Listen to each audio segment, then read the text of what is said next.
کیونکہ یہ بات بتائی گئی کہ جو بوڑھے ہوتے ہیں تو بڑھاپے میں بھی انسان چاہ کر بھی بہت کچھ کر نہیں پاتا، اور بچپنے میں بھی انسان کچھ کرنے کا شعور نہیں رکھتا، لیکن جو جوانی کی عمر ہے وہ انسان کی عمر کا ایک خاص حصہ ہے، ایک اہم حصہ ہے۔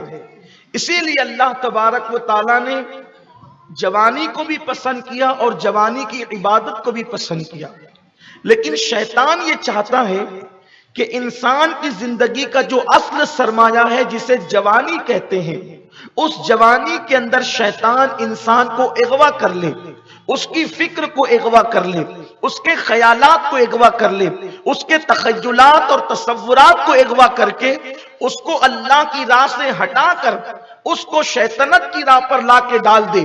تو اس لیے انسان کو اپنی جوانی کی اہمیت سمجھ میں آنا چاہیے۔ قرآن مقدس کی یہ آیہ کریمہ اللہ فرماتا ہے لَقَدْ خَلَقْنَا الْإِنسَانَ فِي أَحْسَنِ تَقْوِيمٍ، ہم نے انسان کو اچھی صورت پر پیدا کیا۔ اس سے مراد مفسرین فرماتے ہیں کہ انسان کی جوانی ہے۔ جوانی کو اللہ تعالیٰ نے کتنا پسند کیا، اور جتنے بھی بڑے بڑے کام آپ دیکھیں سب جوانوں نے کیا۔ مثال کے طور پر جب ابراہیم علیہ السلام کو نار نمرود میں ڈالا گیا تھا، اس وقت ابراہیم علیہ السلام بالکل جوان تھے۔ اسماعیل علیہ السلام کی گردن پہ جب چھری رکھی جا رہی تھی، اس وقت اسماعیل علیہ السلام ابھی جوانی کی طرف بڑھ رہے تھے۔ اسی طریقے سے ہجرت کی شب رسول اللہ کے بستر پر جس کو سلایا گیا تھا وہ کوئی بوڑھا نہیں تھا، وہ مولا کائنات سیدنا علی مرتضیٰ بھی جوان تھے۔ اسی طریقے سے صلاح الدین ایوبی جنہوں نے جو ہے اللہ اکبر بیت المقدس کو فتح کیا، اور ان کی فوج کے وہ سارے لوگ وہ سب کے سب جوان تھے۔ اللہ اکبر اندلس کے ساحل پر کشتیاں جلانے والا طارق ابن زیاد جو ہے وہ بھی جوان تھا۔ فاتح سندھ جو ہے وہ بھی جوان تھا۔ فاتح بدر و حنین بھی جوان تھے۔ اس لیے میرے آقا علیہ الصلوۃ والتسلیم کے پیارے دیوانوں، بڑھاپے میں انسان کچھ کر نہیں سکتا، بچپنے میں انسان کو شعور نہیں ہوتا، تو جوانی کی بڑی اہمیت ہے۔ تو اقبال نے جو ہے ایک مسلم جوان کا جو تصور دیا ہے، ایک پرندہ ہے جسے پرندوں کا بادشاہ کہتے ہیں، اس کو عقاب کہا جاتا ہے، کچھ لوگ اس کو شاہین کہتے ہیں، کچھ لوگ اس کو انگریزی زبان میں ایگل کہتے ہیں۔ تو اقبال کہتے ہیں کہ مسلم جوان اور ایگل کے اندر اور شاہین کے اندر کوئی فرق نہیں ہے، حالانکہ وہ ایک پرندہ ہے لیکن پرندوں کا بادشاہ ہے، اس کے اندر کچھ صفات ہے۔ کل ان صفات کا ذکر ہم نے کیا تھا لیکن اس کی تشریح بھی کی تھی۔ آج چونکہ کچھ لوگ نئے بھی ہیں، میں کوئی تشریح نہیں کروں گا اس کی، لیکن اس کی کچھ صفات ہے، جیسے جو باز ہے پرندہ جسے ہم باز کہتے ہیں، عقاب شاہین جس کو کہتے ہیں کہ وہ دوسروں کا کیا ہوا شکار نہیں کھاتا، اسی طریقے سے وہ گھونسلوں میں نہیں رہتا، گھونسلوں میں رہنا وہ اپنی توہین سمجھتا ہے۔ اقبال کہتے ہیں کہ پرندوں کی دنیا کا درویش ہوں میں، پرندوں کی دنیا کا درویش ہوں میں، کہ شاہی بناتا نہیں آشیانہ۔ اللہ اکبر۔ اسی طریقے سے جو ہے جو عقاب کی خصوصیت یہ ہوتی ہے کہ عقاب جو ہے وہ موسم سے کبھی گھبراتا نہیں بلکہ موسم کو وہ انجوائے کرتا ہے۔ اسی طریقے سے کل یہ پیغام دیا گیا کہ دنیا میں بھی موسم بدلتے رہتے ہیں، بدلتے ہوئے موسموں سے کبھی مت گھبرانا، کبھی غموں کے موسم آتے ہیں، کبھی خوشیوں کے موسم آتے ہیں، کبھی آرام کے موسم آتے ہیں، کبھی تکلیفوں کے موسم آتے ہیں۔ ان موسموں سے گھبرانے کی ضرورت نہیں ہے، مسلمان کا توکل اللہ پر رہنا چاہیے۔ یہ کل چند چیزیں پیش کی گئی تھی، لیکن آج اس سے لگ کر کے ایک اور بات بتانا چاہتا ہوں۔ عقاب کی خصوصیت اور بھی ہے، شاہین کی خصوصیت اور بھی ہے کہ وہ سارے پرندوں میں سب سے اونچا اڑتا ہے۔ اقبال اپنی قوم کے جوانوں کو پیغام دینا چاہتے ہیں کہ چھوٹی چیز پر کبھی اکتفا مت کرنا، چھوٹی چیز پر کبھی جو ہے وہ ٹھہر مت جانا، بلکہ تمہارا ہدف جو ہے وہ بہت بڑا ہونا چاہیے، تمہارے منصوبے بڑے ہونے چاہیے۔ یاد رکھنا، انسان جو منصوبہ لے کر کے چلتا ہے وہی کامیاب ہوتا ہے، جس کے پاس کوئی زندگی کا منصوبہ نہیں رہتا، جانور اور انسان کی زندگی میں فرق ہے، ایک بہت بنیادی فرق یہ ہے کہ جانور کی زندگی کا کوئی منصوبہ نہیں ہوتا اور انسان کی زندگی کا منصوبہ ہوتا ہے۔ اب اگر میری قوم کے جوانوں کے پاس کوئی منصوبہ نہیں ہے، کوئی ہدف نہیں ہے، کوئی ٹارگٹ نہیں ہے، تو اس کا مطلب آپ جانوروں کی زندگی جی رہے ہو۔ ایک متعین کرو اپنی زندگی کا مقصد، آپ کو بننا کیا ہے، آپ کو کرنا کیا ہے۔ میں کہتا ہوں نہیں، دین کے اندر، مذہب کے اندر آپ بہت مرتبے والے نہیں بن سکتے، نہ بنو، لیکن کم سے کم دنیا میں تو کوئی مرتبہ حاصل کر لو، کم سے کم دنیا ہی کے اندر کوئی ترقی کر لو۔ لیکن آج مسلم جوانوں کا کوئی ٹارگٹ نہیں، کوئی ہدف نہیں، دن بھر 8 گھنٹہ ڈیوٹی کریں گے اور اس کے بعد جو وقت ملے گا وہ ہوٹلوں پر آ کر کے ضائع کریں گے، دوستوں کے اندر ضائع کریں گے، پارکوں میں ضائع کریں گے، کھیل کود میں ضائع کریں گے۔ یہ وقت بہت قیمتی سرمایہ ہے، اس کا صحیح استعمال کرو۔ بہت زیادہ باہر رہنے کی بجائے اپنے کام کے اندر اپنا وقت صرف کرو۔ عقاب کی خصوصیت یہ کہ وہ بہت اونچا اڑتا ہے، لیکن بہت اونچا اڑنے کے بعد بھی اس کی نظر اتنی تیز ہوتی ہے کہ وہ اپنے شکار کو اس اونچائی سے دیکھ لیتا ہے۔ اس کی نظر میں اتنی تیزی ہوتی ہے، اتنی اونچائی پر اڑنے کے بعد بھی اس کی نظر زمین پہ ہوتی ہے۔ اقبال اپنی قوم کے جوانوں کو پیغام دینا چاہتے ہیں، اے میری قوم کے جوان، تو چاہے جتنی ترقی کر لے لیکن تو کبھی مغرور مت ہونا، اپنی نگاہوں کو ہمیشہ نیچی رکھنا، اپنے اندر ہمیشہ عاجزی رکھنا، گھمنڈ مت کرنا، تکبر مت کرنا۔ اس کے بعد ایک خاص بات جو اقبال عقاب کے حوالے سے بیان کرتے ہیں، اور عقاب کی صفت کیا ہے، چونکہ عقاب سے تشبیہ دی اپنی قوم کے جوانوں کو، تو عقاب کی ایک بہت خاص بات یہ ہے کہ جب عقاب کی مادہ جب کسی نر کے ساتھ اس کو اپنی زندگی کا پارٹنر بنانے کے لیے کسی نر عقاب کا انتخاب کرتی ہے، تو اور پرندوں کی طرح ایسا نہیں ہو جاتا کہ دو ایک گھونسلے میں جمع ہو گئے اور زندگی گزر گئی، نہیں، بلکہ وہ جو مادہ عقاب ہوتی ہے وہ بہت اوپر، ہزاروں فیٹ اوپر ایک چھوٹا سا کنکر یا چھوٹا سا تنکا لے کر کے جاتی ہے، اور پھر وہ وہاں سے اس کو چھوڑتی ہے، اور چھوڑنے کے بعد پھر وہ جو نر عقاب ہوتا ہے اس کو یہ کہا جاتا ہے ان کی اپنی زبان میں کہ اس کو تو نے گرنے سے پہلے پکڑنا ہے۔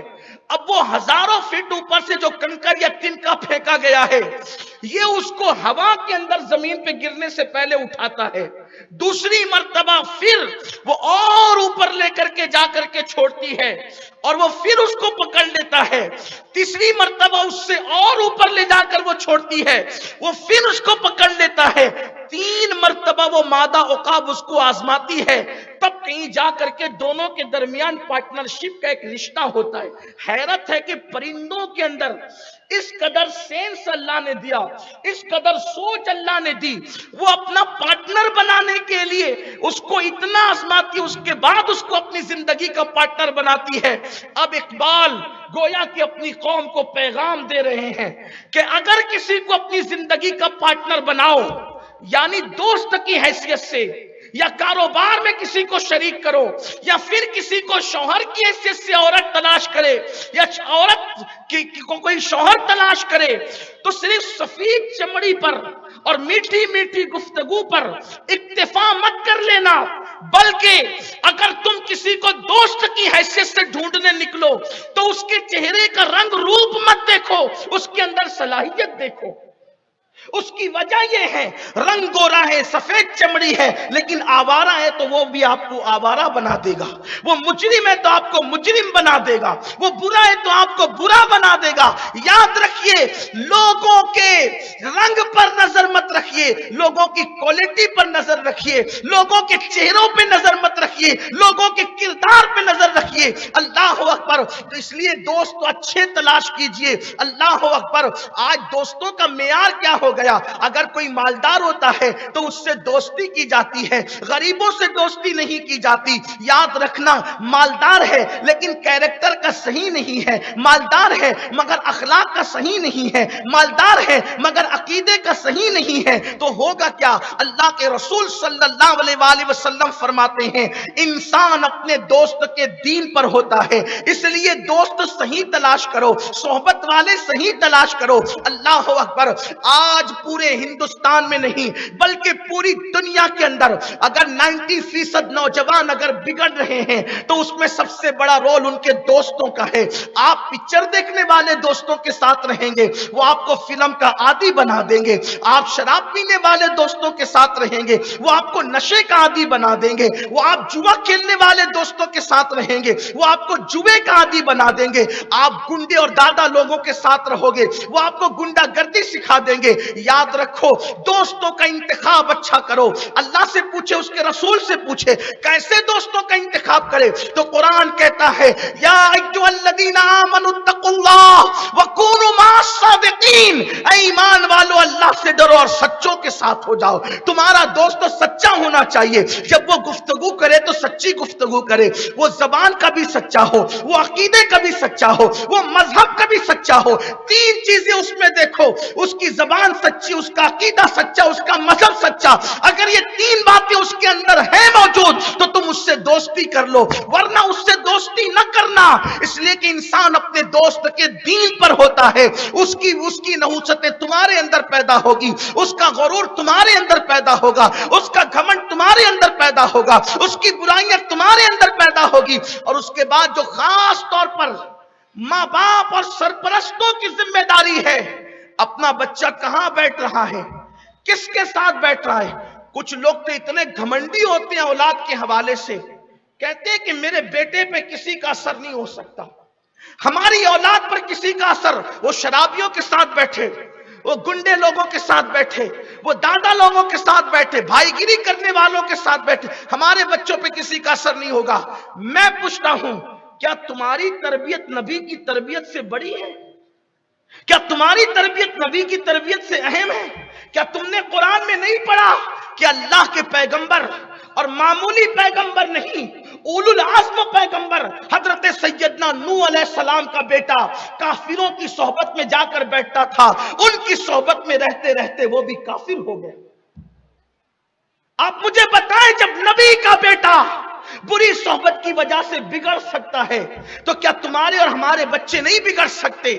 آج یہ ہمارے نوجوانوں کے اندر جو لاؤبالی پن ہے, آج ہمارے نوجوانوں کے اندر جو گندگی ہے, جو کردار کی گندگی ہے, یہ غلط دوستوں کی صحبت کی وجہ سے ہے. میں اپنی ماں اور بہنوں سے بھی عرض کرنا چاہتا ہوں اور آپ سے بھی عرض کرنا چاہتا ہوں, اے اللہ تبارک و تعالیٰ نے اگر آپ کو اولاد عطا کی ہے تو اپنی اولاد کو صحیح صحبت میں رکھو, بلکہ پوری کوشش کرو کہ اپنی اولاد کو اپنا دوست بنا کر کے رکھو. اولاد سے خود دوستی کرو تاکہ اچھی بری باتیں وہ آپ سے شیئر کر سکے. بڑی معذرت کے ساتھ آج ہماری اولاد, ایک جملہ میں لوگوں سے کہتا ہوں تو لوگوں کو برا لگتا ہے کہ پہلے جس کے ماں باپ مر جاتے تھے وہ بچے یتیم ہو جاتے تھے. پہلے جس کے ماں باپ مرتے تھے وہ بچے یتیم ہوتے تھے. آج ماں باپ ہونے کے بعد بھی بچے یتیم ہیں. آپ کہیں گے ماں باپ ہونے کے بعد بچے یتیم کیسے ہیں؟ یتیم کون؟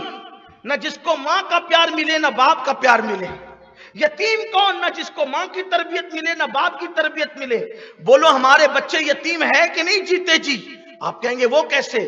میں کہتا ہوں کہ کیا ماں اپنی اولاد کو وقت دے پا رہی ہے؟ ماں کے پاس کھانے پکانے کپڑے دھونے کے بعد جو ٹائم بچتا ہے وہ موبائل لے کر کے بیٹھ جاتی ہے. باپ کاروبار سے آتا ہے وہ ٹی وی کا منہ پکڑ کے بیٹھ جاتا ہے, موبائل لے کر کے بیٹھ جاتا ہے. بچوں کو تو نہ ماں کی صحبت مل رہی ہے نہ باپ کی صحبت مل رہی ہے. پھر یہ بچے آخر ان کی تربیت کیسے ہوگی؟ ارے جب تربیت کرنے والے ماں باپ تھے تب بھی بہت نیک بچے نہ بن سکے تو جن بچوں کو سرے سے تربیت ہی نہیں ملے گی ان بچوں کے بگڑنے کا اندازہ کون کر سکتا ہے؟ اس لیے بچوں کو وقت دینا ضروری ہے, بچوں کو ٹائم دینا ضروری ہے. ماں باپ آج بچوں کو وقت نہیں دے پا رہے. آپ اور ہم خود ایمان والا دھڑکتا دل رکھتے ہیں اپنے دلوں پر ہاتھ رکھ کر کے سوچو کہ تم اپنے بچوں کو کتنا ٹائم دیتے ہو, تم اپنے بچوں کو کتنا وقت دیتے ہو. ہماری بہنیں کھانا پکانے کے بعد, برتن دھلنے کے بعد, گھر کے کام کاج سے فارغ ہونے کے بعد اپنی اولاد کو کتنا وقت دیتے ہیں. یاد رکھنا یہ جو جانوروں کے بچے پیدا ہوتے ہی کھڑے ہو جاتے ہیں, انسان کے بچے پیدا ہوتے نہیں کھڑے ہوتے, بلکہ انسان کے بچوں کو چلتے چلتے کم سے کم 1 سال لگتا ہے, اور جانور کے بچے 2-3 مہینے میں دودھ سے فارغ ہو جاتے ہیں. انسان کے بچوں کو دودھ پینے کی مدت 2 سال تک کے بتائی گئی ہے. آخر یہ 2 سال تک کے دودھ پلانے کی مدت کیوں ہے؟ اور انسان تو اشرف المخلوقات ہے, جو اللہ بکری کے بچے کو چند منٹ میں چلنے کی طاقت دے دیتا ہے, کیا وہ اللہ انسان کے بچوں کو چند منٹ میں چلنے کی طاقت نہیں دے سکتا تھا؟ جو اللہ بلی کے بچے کو چند منٹ میں چلنے کی طاقت دے دیتا ہے, کیا وہ اللہ انسان کے بچوں کو چند منٹ میں چلنے کی طاقت نہیں دے سکتا تھا؟ اللہ نے ایسا کیوں کیا کہ 2 سال تک کے تمہارے بچوں کو دودھ کا محتاج رکھا اور اس کو جلدی سے چلنے کا شعور نہیں دیا؟ وجہ یہ ہے کہ جانور کے بچے کو تربیت کی ضرورت نہیں تھی, اسی لیے وہ چند سیکنڈ میں چلنے لگا, تاکہ ماں باپ سے دور بھی ہو گیا تو کوئی ٹینشن کی بات نہیں. مگر انسان کے بچے کو تربیت کی ضرورت تھی, اس لیے 2 سال تک کے دودھ کا محتاج رکھا, تاکہ وہ ماں کی گود میں 2 سال تک رہے گا تو صرف دودھ نہیں پیے گا, بلکہ ماں کے سینے کے جذبات بھی اس کے سینے میں منتقل ہوں گے, ماں کا کردار بھی اس میں منتقل ہوگا, ماں کی گفتگو بھی اس میں منتقل ہوگی, ماں کے جذبات بھی ان میں منتقل ہوگا. آپ سوچیں گے کیا دودھ کے ساتھ جذبات بھی منتقل ہوتے ہیں؟ تو یاد رکھنا, شیخ عبد القادر جیلانی کبھی غوث اعظم نہ بن سکتے تھے اگر ان کو ام الخیر جیسی ماں نصیب نہ ہوتی. غوث اعظم کی ماں کتنی متقی تھی. آپ کو نہیں پتا 11ویں شریف کا مہینہ چل رہا ہے, جب رشتہ لے کر کے غوث پاک کے والد شیخ ابو صالح موسیٰ جنگی دوست ان کے سسر اور غوث پاک کے نانا کے پاس پہنچے, اور جب رشتہ طے ہو رہا تھا تو رشتے کے طے کرتے وقت گفتگو کیا ہوئی؟ جو جانتے ہیں وہ جانتے ہیں, جو نہیں جانتے وہ سن لیں. رشتہ طے کرتے وقت ہمارے یہاں بات کیا ہوتی ہے؟ نمبر 1 ہمارے یہاں بات ہوتی ہے تم کس برادری کے ہو, لڑکا کرتا کیا ہے, کہاں تک پڑھا ہوا ہے. یہ صاف فضول کی بکواس جس کا اسلام سے کوئی تصور نہیں وہ پوچھتے ہیں. کبھی یہ پوچھا کہ لڑکا حلال کماتا ہے کہ حرام کماتا ہے؟ کبھی یہ پوچھا کہ وہ نماز پڑھتا ہے کہ نماز چھوڑتا ہے؟ یہ کبھی پوچھا وہ اسلام کے طریقے پر ہے یا یورپی تہذیب کے طریقے پر؟ کبھی نہیں پوچھا. غوث پاک کے والد غوث پاک کے نانا اور اپنے سسر کے پاس ہونے والے سسر کے پاس پہنچے, کوئی نسب نہیں پوچھا گیا, کوئی خاندان نہیں پوچھا گیا, کوئی قبیلہ نہیں پوچھا گیا. وہاں وہ گئے, ان کے تقوی کی بات تو یوں ہی آشکار ہو گئی کہ انہوں نے عرض کیا کہ میں نے دریا میں بہتا ہوا سیب کھایا. یہی بات تھی. حضرت ابو صالح موسیٰ جنگی دوست کا تقوی حضرت سیدی عبداللہ سومئی سالار کے پاس یہ عیاں ہو گیا کہ جو دریا کا سیب کھانے پر بے چین ہو وہ کتنا متقی ہوگا. تو انہوں نے اپنے پاس چند مہینے رکھا کہ چیک کریں کہ صرف ایسی بات ہوا میں کرنے کے لیے آیا, واقعی متقی بھی ہے. اس لیے کہ کسی کا تقوی ایک دن میں پتہ نہیں چلتا, اس کو کئی دن تک اپنے پاس رکھیں گے تبھی تو پتہ چلے گا. تو سرکار غوثیت مآب کے والد کو غوث پاک کے نانا نے مہینوں رکھا, اور اس کے بعد جب دیکھ لیا ٹھوک بجا کر کے بہت متقی ہے, تو کہا میری بیٹی ہے اس سے نکاح کرو گے؟ یہ سیب کی جو غلطی آپ نے کی ہے بے پوچھے کھانے کی, اس کی معافی اسی وقت ہوگی جب تم میری بیٹی سے شادی کرو. ایک سیب کھانے کی سزا کیا ہے؟ جو دریا میں بہتا ہوا سیب آیا وہ کھا لیا تھا پوچھے بغیر. کئی دن کی بھوک تھی, افطار کرنا تھا, روزہ افطار کرنا تھا, کھا لیا. آج تو میرا جوان کیا کیا کھاتا ہے, کبھی اس کے ماتھے پہ شکن نہیں آتا. ابو صالح موسیٰ جنگی دوست غوث پاک کے والد ایک سیب بغیر پوچھے کھا لیا. کئی دن تک مزدوری کی, باغ کو پانی دیا, باغ کی رکھوالی کی, جانور چرائے, اور اس کے بعد آخری میں یہ مصیبت ڈالی جا رہی ہے ظاہری طور پر. میری بیٹی سے شادی کرو گے تو معافی ہوگی، لیکن بات اتنی ہے کہ میری بیٹی کے اندر کچھ کمیاں ہیں۔ کمیاں کیا ہے کہ وہ آنکھ سے اندھی ہے، وہ کان سے بہری ہے، وہ زبان سے گونگی ہے، وہ پیر سے لنگڑی ہے، وہ ہاتھ سے لولی ہے، اس کے ساتھ تمہیں شادی کرنی ہوگی۔ حیرت کی بات ہے، آپ مجھے بتانا، گرے سے گرا بالکل نچلے طبقے کا انسان بھی اگر کسی بہت مالدار بہت شریف گھرانے کی بیٹی کے بارے میں بھی کہا جائے کہ وہ اندھی ہے، لنگڑی ہے، لولی ہے اور گونگی ہے، اس کے ساتھ تم نے نکاح کرنا ہے، وہ کہے گا اتنی بڑی مصیبت زندگی کی کہاں لوں؟ یہی تو بات ہے۔ لیکن حیرت کی بات یہ ہے